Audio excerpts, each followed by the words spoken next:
MSME sector को हर संभव आर्थिक सहायता दे रही है।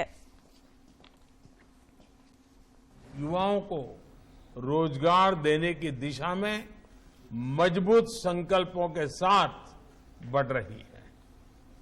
मुझे इस बात की भी खुशी है कि आने वाले समय में महाराष्ट्र में इस तरह के रोजगार मेले का और विस्तार किया जाएगा।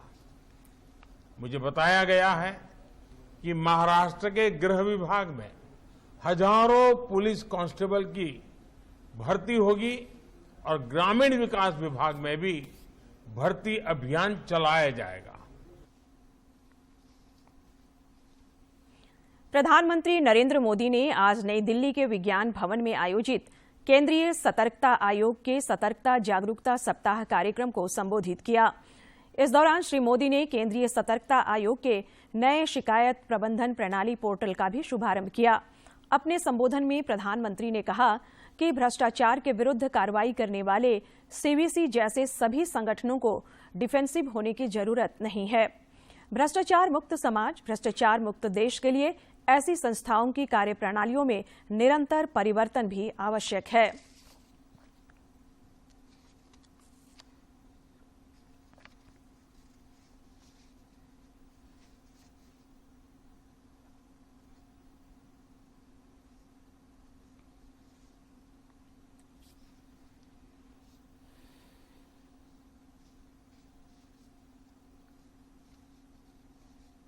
के खिलाफ सरकार जो इच्छा शक्ति दिखा रही है, वैसी ही इच्छा शक्ति सभी विभागों में भी दिखनी आवश्यक है। विकसित भारत के लिए हमें एक ऐसा एडमिनिस्ट्रेटिव इकोसिस्टम विकसित करना है जो भ्रष्टाचार पर जीरो टॉलरेंस रखता हो। ये आज सरकार की नीति में, सरकार की इच्छा शक्ति में, सरकार के फैसलों में आप हर डगर पे देखते होंगे। लेकिन यही भाव हमारी प्रशासनिक व्यवस्था के डीएनए में भी मजबूती से बनना चाहिए। मुख्यमंत्री हेमंत सोरेन को ईडी के समन पर राज्य की राजनीति गर्मा गई है। ईडी की कार्रवाई के विरोध में झारखंड मुक्ति मोर्चा ने आज रांची के मोरहाबादी मैदान में महाजुटान रैली का आयोजन किया। कार्यकर्ताओं का जुटान मुख्यमंत्री आवास तक हुआ। आज झामुमो नेताओं का रांची में महाजुटान हुआ। प्रदेश भर से आए कार्यकर्ताओं ने ईडी की हालिया कार्रवाई का जमकर विरोध किया। रैली की सभा को मुख्यमंत्री हेमंत सोरेन के अलावा कई अन्य पार्टी नेताओं ने संबोधित किया। इस दौरान मुख्यमंत्री हेमंत सोरेन ने भाजपा और केंद्र सरकार पर जमकर निशाना साधा। और इन लोगों ने हमेशा से इस पार्टी को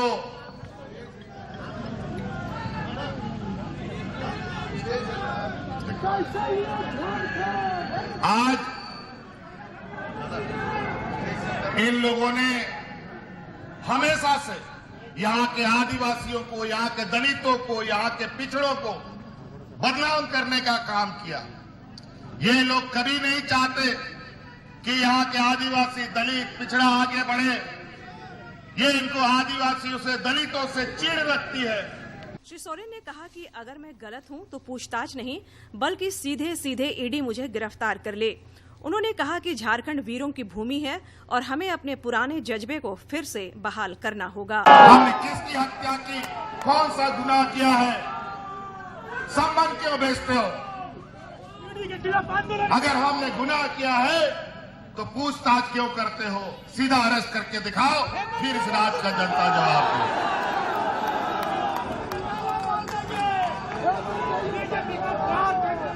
इसलिए साथी, ये वीर भूमि है, झारखंड वीरों का भूमि है। हर कोने में हमारे इतिहास पुरुष खड़े हैं। आज हमें उस जज्बा को फिर से कायम करना है। मौके पर राज्यसभा सांसद महुआ मांझी ने कहा, आज कार्यकर्ताओं की यह भीड़ यह बताना चाहती है कि वे अपने नेतृत्व के साथ खड़े हैं और वे अपने नेता के खिलाफ षड्यंत्रों का विरोध कर रहे हैं। कार्यकर्ता अपने नेता के साथ खड़े हैं, ये बताने यहाँ आए हैं और ये इन षड्यंत्रों का विरोध करना चाह रहे हैं। दरअसल मुख्यमंत्री हेमंत सोरेन को ईडी का समन मिलने के बाद झामुमो बौखलाई हुई है। कार्यकर्ताओं के तेवर बताते हैं कि झामुमो आगे भी विरोध जारी रख सकती है। रांची से अवधेश गौतम की रिपोर्ट। इधर भाजपा के प्रदेश अध्यक्ष दीपक प्रकाश ने मुख्यमंत्री पर आरोप लगाया है कि वे ईडी के सामने अपनी बातों को न रखकर डर से भाग रहे हैं, जिससे उनका गुनाह राज्य के 3.5 करोड़ जनता के समक्ष साबित हो रहा है। आजसू पार्टी के अध्यक्ष सुदेश महतो ने आज राज्यपाल रमेश बैस से मुलाकात की। मुलाकात के बाद पत्रकारों से बातचीत में उन्होंने कहा कि पिछड़ा वर्ग के आरक्षण को लेकर राज्यपाल से आग्रह किया है। उन्होंने कहा कि पंचायत चुनाव में भी ओबीसी को आरक्षण नहीं मिल पाया था और अब सरकार ने नगर निकाय चुनाव की घोषणा की है, उसमें भी ओबीसी को आरक्षण नहीं दिए जाने की बात कही गई है। आजसू अध्यक्ष ने ईडी की कार्रवाई के सवाल पर कहा कि मुख्यमंत्री स्वयं एक संवैधानिक पद पर हैं और अगर ईडी की तरफ से बुलावा आता है तो उन्हें अवश्य जाना चाहिए। जी के बड़े पद में रहने का या फिर जब हम लोग विधायक, पार्लियामेंट मेंबर या कोई सरकारी पदाधिकारी, हम लोग संविधान की सुरक्षा के पद के अंदर हैं और ये संवैधानिक संस्था है, जांच एजेंसी भी एक संवैधानिक संस्था है। अब उनका सम्मान करना उन्हीं का काम है और वो एजेंसी अगर किसी काम से उनको ये शक है, चारों ओर से जो स्थितियाँ बनी हैं, कहीं ना कहीं इस दायरे में आ सकते हैं। उनके लिए उनको अगर ये फील हो रहा है कि उनके साथ अन्याय हो रहा है तो उनके लिए कोर्ट है। आप कोर्ट का सहारा लीजिए, कोर्ट लाइज रूप से आपके पक्ष को सुनेगा, आप वहां रखिए। झारखंड मुक्ति मोर्चा के केंद्रीय महासचिव सुप्रियो भट्टाचार्य ने भाजपा पर राज्य सरकार को अस्थिर करने का आरोप लगाया है। झामुमो कार्यालय में पत्रकारों से बातचीत करते हुए श्री भट्टाचार्य ने भाजपा पर आरोप लगाया कि एक निर्वाचित मुख्यमंत्री को अवैध तरीके से हटाने की कोशिश की जा रही है। उन्होंने कहा कि पार्टी इसका हर संभव विरोध करेगी। राज्य के मुख्यमंत्री हेमंत सोरेन को ईडी का समन दिए जाने के बाद पुलिस मुख्यालय को ईडी कार्यालय की सुरक्षा बढ़ाने का आग्रह किया गया था, जिसके तहत हिनो स्थित ईडी जोनल कार्यालय की सुरक्षा बढ़ा दी गई है। साथ ही बैरिकेडिंग भी की गई है और अतिरिक्त फोर्स की भी तैनाती की गई है। ईडी कार्यालय की सुरक्षा व्यवस्था का आज रांची के सिटी एसपी अंशुमान कुमार ने जायजा लिया।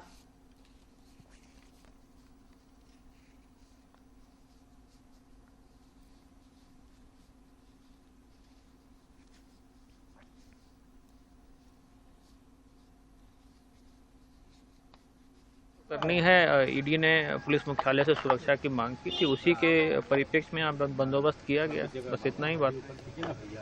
सर, शहर भर में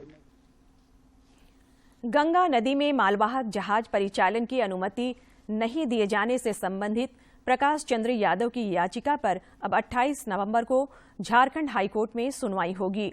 इस दौरान कोर्ट ने साहिबगंज के उपायुक्त को उपस्थिति से छूट प्रदान की।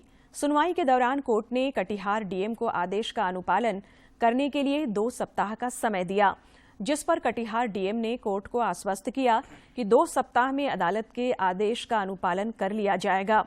कोर्ट ने पिछली सुनवाई में कटिहार डीएम की उपस्थिति नहीं रहने पर नाराजगी जताते हुए उन पर अवमानना का मामला दर्ज करने का आदेश दिया था।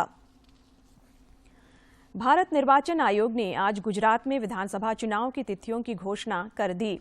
मुख्य चुनाव आयुक्त राजीव कुमार ने इसकी घोषणा करते हुए बताया कि गुजरात में पहले चरण का चुनाव 1 दिसंबर को और दूसरे चरण का मतदान 5 दिसंबर को होगा।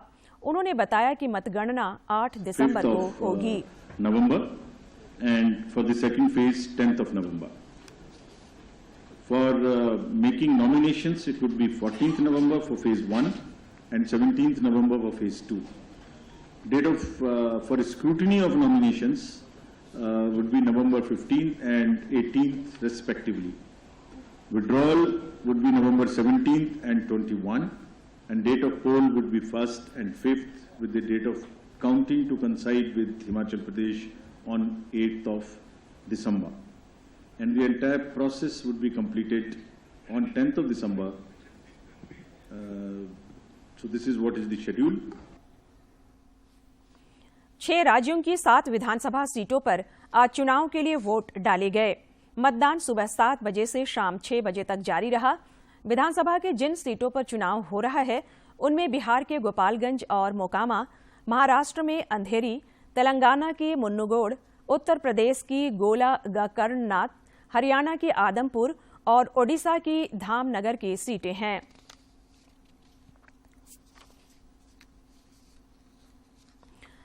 खूंटी के उलिहातू में 15 नवंबर को राष्ट्रपति द्रौपदी मुर्मू के आगमन को लेकर लोगों में उत्साह है। भगवान बिरसा मुंडा के वंशज समेत स्थानीय ग्रामीण बिरसा ओड़ा के सौंदर्यीकरण और साफ सफाई में जोर शोर से जुट गए हैं।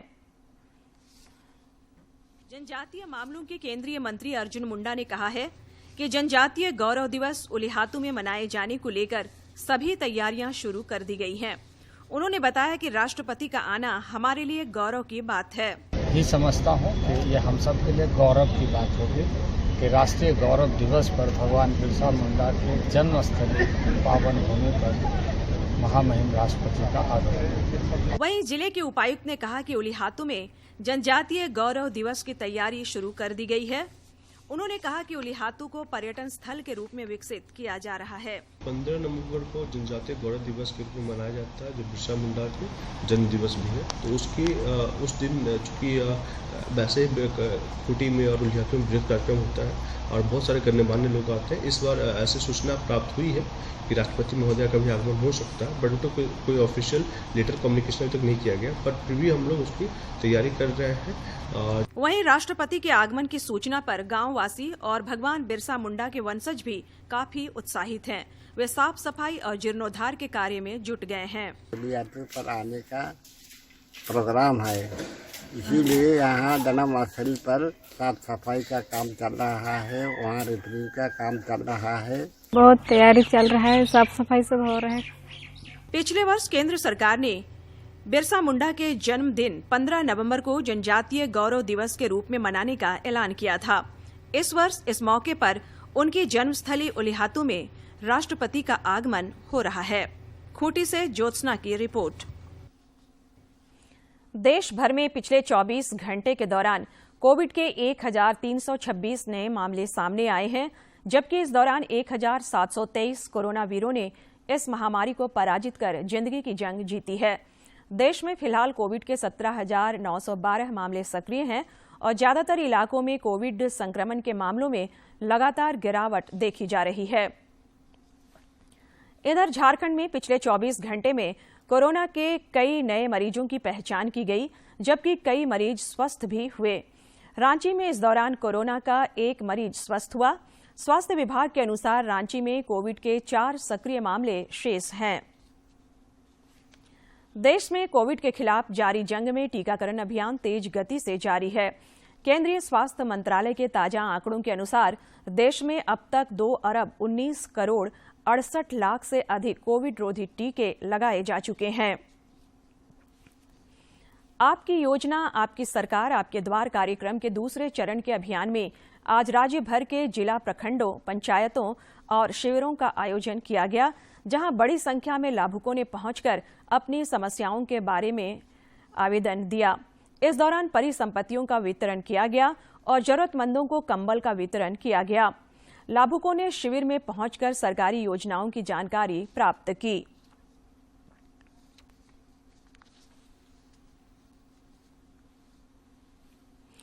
रांची का क्षेत्रीय पासपोर्ट कार्यालय पुलिस वेरिफिकेशन रिपोर्ट बनाने को लेकर एक विशेष पहल करने जा रहा है।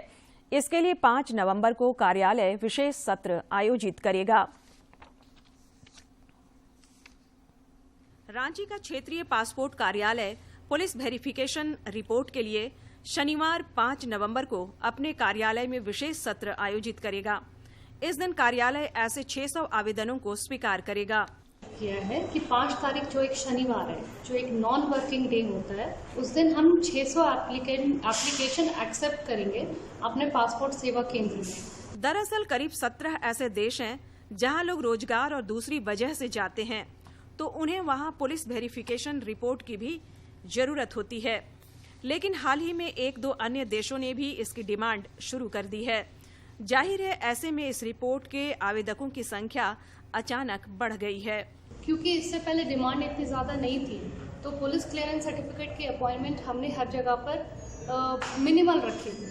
ज़्यादातर अपॉइंटमेंट हम पासपोर्ट एप्लीकेशन के लिए देते थे, बट पिछले 2 महीने में हम देख रहे हैं कि एप्लीकेंट्स को इस वजह से काफ़ी ज़्यादा परेशानी हो रही है। हमें रोज़ करीब 50 से 100 ईमेल और ट्विटर पे लोगों का मैसेज आता है, रिक्वेस्ट आता है कि प्लीज़ मेरा पुलिस क्लियरेंस सर्टिफिकेट का अपॉइंटमेंट मुझे आज दे दीजिए या कल दे दीजिए। शनिवार को क्षेत्रीय पासपोर्ट कार्यालय में जो आवेदक इस रिपोर्ट के लिए आना चाहते हैं, उन्हें पहले कार्यालय की वेबसाइट पर जाकर कुछ प्रक्रियाओं को पूरा करना होगा। एक एड्रेस प्रूफ के साथ आप एड्रेस चेंज कर सकते हैं। सबमिट करेंगे एप्लीकेशन, उसके बाद ऑनलाइन पेमेंट करेंगे 500 रुपये की, और ये डेबिट कार्ड से भी हो सकता है, और भी बहुत सारे माध्यम है वहाँ पर, ऑनलाइन बैंकिंग के थ्रू भी ये पेमेंट किया जा सकता है। झारखंड की एक बड़ी आबादी खासकर रोजगार की तलाश में दुनिया के कई दूसरे देशों का रुख करती है। ऐसे में पासपोर्ट कार्यालय की यह पहल उनके लिए काफी लाभकारी साबित होगा। रांची से अवधेश गौतम की रिपोर्ट। कोयला मंत्रालय ने आज से कोल खदान नीलामी के 6ठे चरण की शुरुआत की। नई दिल्ली में आयोजित एक कार्यक्रम में केंद्रीय कोयला मंत्री प्रहलाद जोशी ने इस अवसर पर कहा कि इस वर्ष देश में 900 मिलियन टन कोयला का उत्पादन हुआ है।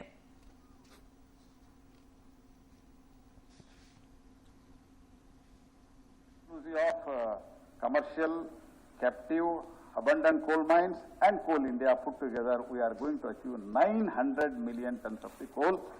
हम आपको इस बार तंग नहीं करेंगे, क्योंकि इंपोर्ट करने के लिए और इसके लिए आपके हेल्प के लिए हम आते थे, वो तंग हम इस बार आपको नहीं करेंगे, ये मैं आपको आश्वस्त कर रहा हूँ madam. With your blessing these things have happened.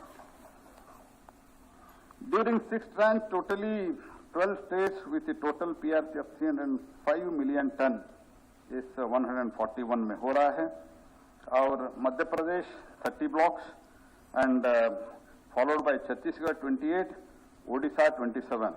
When I speak of Odisha, I would like to share you one thing also. Wherever the mining is happening.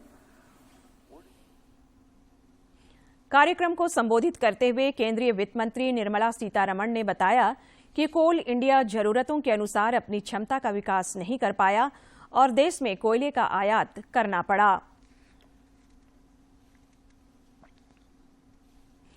Seraikela Kharsawan जिला के आदित्यपुर थाना पुलिस ने ब्राउन शुगर कारोबारियों के खिलाफ बड़ी सफलता हासिल की है।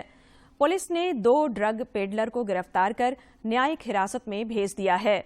इनके पास से 7.11 ग्राम ब्राउन शुगर बरामद किया गया है।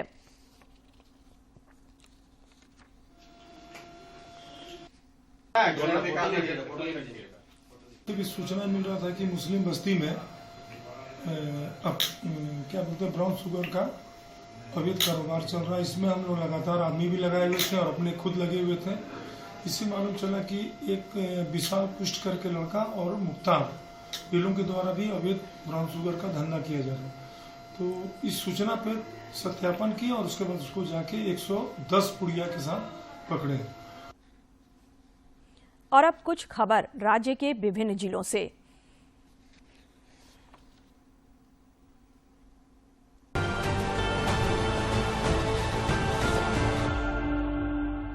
देवघर जिले में आपकी योजना आपकी सरकार आपके द्वार कार्यक्रम को लेकर आज 10 प्रखंडों के चयनित पंचायतों में कार्यक्रम का आयोजन किया गया।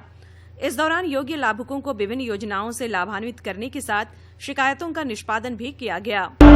हजारीबाग के कटकम सांडी के पबरा पंचायत भवन में आपकी योजना आपकी सरकार आपके द्वार कार्यक्रम के तहत शिविर लगाई गई है। इस मौके पर विभिन्न विभागों द्वारा स्टॉल लगाया गया है, जहां सैकड़ों की संख्या में पहुंचे लोग आवेदन दे रहे हैं। कोडरमा जिले में आपकी योजना आपकी सरकार आपके द्वार कार्यक्रम के द्वितीय चरण के अंतर्गत विभिन्न पंचायतों व वार्डों में शिविर का आयोजन किया जा रहा है। लोग अपने नजदीकी पंचायत शिविर में पहुंचकर सरकार की महत्वाकांक्षी योजनाओं का लाभ उठा रहे हैं। गढ़वा में आपकी योजना आपकी सरकार आपके द्वार कार्यक्रम के द्वितीय चरण के तहत आज बरडीहा प्रखंड अंतर्गत जत्रो बंजारी पंचायत में आयोजित शिविर में उपायुक्त ने भाग लिया। उत्साह के साथ सैकड़ों की संख्या में लोग इस कार्यक्रम में सरकारी योजनाओं का लाभ लेने पहुंचे थे। गुमला जिले के बसिया प्रखंड में आज के पंचायत स्तरीय शिविर में फूलो झानो आशीर्वाद योजना के तहत 14 लाख रुपए की राशि प्रदान की गई।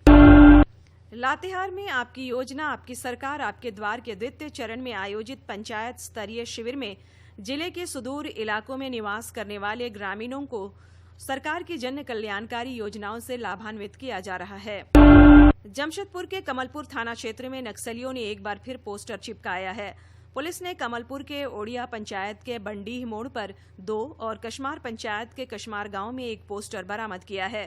पोस्टर के मिलने से इलाके में दहशत का माहौल है। चतरा सदर थाना क्षेत्र के चतरा सिमरिया मार्ग पर पुलिस लाइन के सामने 2 बाइक की आमने सामने हुई टक्कर में 2 लोग गंभीर रूप से घायल हो गए, जिसमें से एक व्यक्ति को गंभीर हालत में बेहतर इलाज के लिए हजारीबाग रेफर किया गया है। कोडरमा गया रेलखंड के गुरपा रेलवे स्टेशन के पास बेपटरी हुई मालगाड़ी का मलबा हटाते समय 2 रेलवे कर्मचारियों की क्रेन से दबकर मौत हो गई। मृतक रेल कर्मचारियों की पहचान धनबाद लोको शेड के धनंजय कुमार और आरा के रहने वाले रंजीत कुमार के रूप में की गई है। जमशेदपुर के बिरसा नगर थाना अंतर्गत जोन नंबर 6 स्थित एक खंडहरनुमा फ्लैट के बेसमेंट से एक व्यक्ति का शव मिलने से हड़कंप मच गया। स्थानीय लोगों ने शव के मिलने की सूचना पुलिस को दी। सूचना पाकर पुलिस मौके पर पहुंची और शव को कब्जे में लेकर पोस्टमार्टम के लिए भेज दिया। मृतक की पहचान स्थानीय निवासी वासुदेव तंतुबाई के रूप में की गई।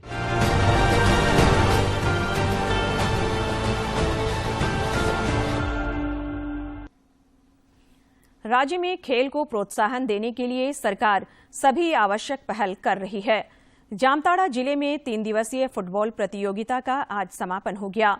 झारखंड विधानसभा अध्यक्ष स्पीकर रविंद्रनाथ महतो ने विजयी टीमों को पुरस्कृत किया। झारखंड विधानसभा अध्यक्ष रविंद्रनाथ महतो ने जामताड़ा जिले के नाला प्रखंड अंतर्गत सुदूरवर्ती बादुरमारा गांव में आयोजित 3 दिवसीय फुटबॉल प्रतियोगिता में विजयी टीमों को पुरस्कृत किया। इस अवसर पर उन्होंने कहा कि यहां के खिलाड़ी दुनिया में राज्य का नाम रोशन कर रहे हैं। खिलाड़ियों के प्रतिभा को प्रस्फुटित करने के लिए एक खेल नीति का घोषणा कर रखा है। वहीं विधानसभा अध्यक्ष ने कहा कि खेल को प्रोत्साहन देने, विशेषकर ग्रामीण क्षेत्रों के खिलाड़ियों में छुपी खेल प्रतिभा को उभारने के लिए सरकार सभी आवश्यक कदम उठा रही है। ग्रामीण स्तर में चाहे फुटबॉल में हो, चाहे हॉकी में हो, चाहे क्रिकेट में हो, चाहे अन्य स्पर्धा में हो, जो बढ़िया खिलाड़ी है, जो अच्छे खिलाड़ी हैं, जिनका खेल कौशल अच्छा है, उनको उभारने का प्रयास कर रहे हैं। इस फुटबॉल प्रतियोगिता में झारखंड, बिहार, पश्चिम बंगाल एवं उड़ीसा की 16 टीमों ने भाग लिया। प्रतियोगिता में मसलिया की फुटबॉल टीम को विजयी घोषित किया गया। जामताड़ा से सुभाष प्रसाद सिंह की रिपोर्ट। प्रदेश भाजपा कार्यालय में आज बिहार भाजपा के भीष्म पितामह कैलाशपति मिश्र की पुण्यतिथि मनाई गई। इस दौरान पार्टी के क्षेत्रीय संगठन मंत्री नागेंद्र नाथ त्रिपाठी और प्रदेश महामंत्री कर्मवीर सिंह ने उनके चित्र पर माल्यार्पण कर श्रद्धांजलि अर्पित की।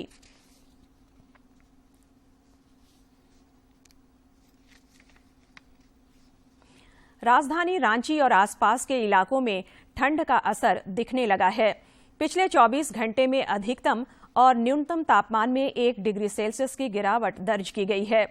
रांची स्थित मौसम विज्ञान केंद्र के अनुसार अगले 3 से 4 दिनों में अधिकतम और न्यूनतम तापमान में और 1 से 2 डिग्री सेल्सियस तक गिरावट हो सकती है।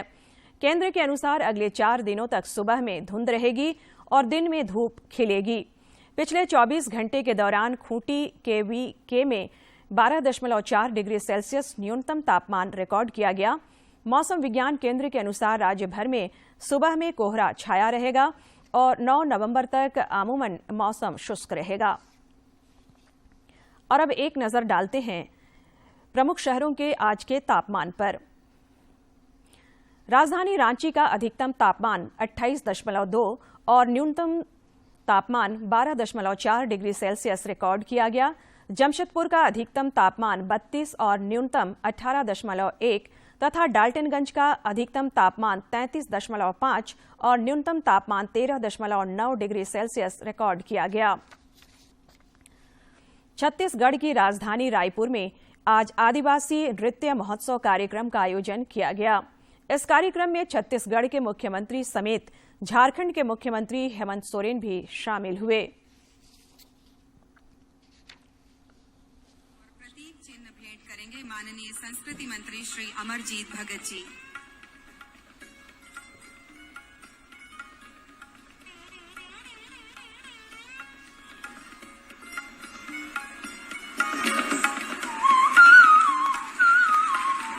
पुष्पगुच्छ से अभिनंदन और स्वागत करेंगे माननीय अध्यक्ष छत्तीसगढ़ टूरिज्म बोर्ड श्री अटल श्रीवास्तव जी, मुख्य सचिव छत्तीसगढ़ शासन श्री अमिताभ जैन जी, पुलिस महानिदेशक छत्तीसगढ़ शासन श्री अशोक जुनेजा जी, पीसीसीएफ वन विभाग श्री संजय शुक्ला जी और कलेक्टर रायपुर श्री सर्वेश्वर भूरे जी।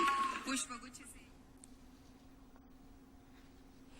कोई काम बड़ा या छोटा नहीं होता है, बस जरूरत है काम के प्रति दिल में ललक होने की। एमबीए की पढ़ाई करने और उसके बाद बड़ी बड़ी कंपनियों में अच्छे पोस्ट पर काम करने के बाद एक ऐसे युवक हैं जो इन दिनों रांची में खुद का स्टॉल लगाकर गोलगप्पे बेच रहे हैं और दूसरे युवाओं को भी रोजगार दे रहे हैं।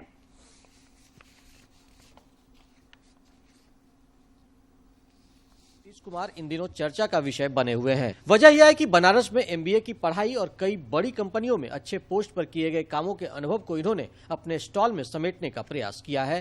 डिजिटल भारत और स्टार्टअप इंडिया की सोच के तहत इनके स्टॉल में कई खूबियां देखने को मिलती है। स्टॉल का खासियत ये है कि यहाँ पे प्रॉपर हाइजीन रहता है और जितने भी इंग्रेडिएंट्स वगैरह सब जो भी हम यूज करते हैं सब हम खुद से घर में तैयार करते हैं। और आप हमारे पास ऑप्शन है कि आप 4 डिफरेंट फ्लेवर्स के पानी को टेस्ट कर सकते हैं। केंद्र सरकार द्वारा चलाए जा रहे आत्मनिर्भर भारत अभियान से प्रभावित होकर नितेश ने भी अपना खुद का व्यवसाय शुरू किया है और वह आज अन्य युवाओं के लिए भी रोजगार के मौके प्रदान कर रहे हैं। नितेश फिलहाल एक स्टॉल चला रहे हैं और आने वाले समय में उनकी प्लानिंग है कि इस तरह के स्टॉल रांची के अन्य जगहों पर भी शुरू किया जाए। दूसरों के लिए काम करें, इससे बेहतर है कि आप अपने लिए काम करें। दूसरों के काम करने के बाद मतलब दूसरों के काम करने के लिए वो मज़ा नहीं है जो आपको खुद के रोजगार से मिलता है। और अगर आप खुद के लिए काम करते हैं इसका मतलब आप दूसरे को भी रोजगार दे सकते हैं। अगर आप नितेश के गोलगप्पे के स्टॉल में हाइजीन का पूरा ख्याल रखने के साथ पेमेंट सिस्टम को भी ऑनलाइन रखा गया है। तकनीक का इस्तेमाल करते हुए गोलगप्पे में मसालेदार पानी सेंसर के माध्यम से डाला जाता है। इन सब नए प्रयोगों से गोलगप्पा खाने वाले बेहद खुश नजर आते हैं। तो और पेमेंट वगैरह का भी ऑनलाइन आप यहाँ पे पेमेंट कर सकते हैं। कुछ नया करने की सोच ने आज नितेश को एक अलग पहचान दिलाई है। साथ ही कभी खुद नौकरी करने वाले नितेश आज दूसरों को भी काम देने वाले बन गए हैं। रांची से करमबीर के साथ मैं दिवाकर कुमार। और अब आखिर में मुख्य समाचार एक बार फिर।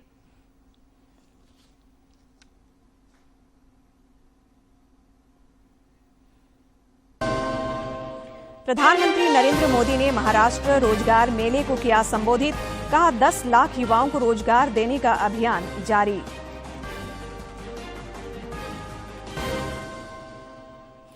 मुख्यमंत्री को ईडी के समन पर राज्य की राजनीति गरमाई। रांची में झामुमो नेताओं ने किया महाजुटान। मुख्यमंत्री ने कहा अगर गुनाह किया है तो सीधा करो गिरफ्तार। 15 नवंबर को राष्ट्रपति द्रौपदी मुर्मू के उलिहातू दौरे को लेकर तैयारियां शुरू। केंद्रीय मंत्री अर्जुन मुंडा ने कहा जनजातीय गौरव दिवस पर राष्ट्रपति का आगमन हम सबों के लिए गौरव की बात। और 3 दिवसीय फुटबॉल प्रतियोगिता जामताड़ा के बहादुर मारा में संपन्न। विधानसभा अध्यक्ष ने खिलाड़ियों को किया पुरस्कृत, कहा राज्य सरकार खेल को बढ़ावा देने में है जुटी।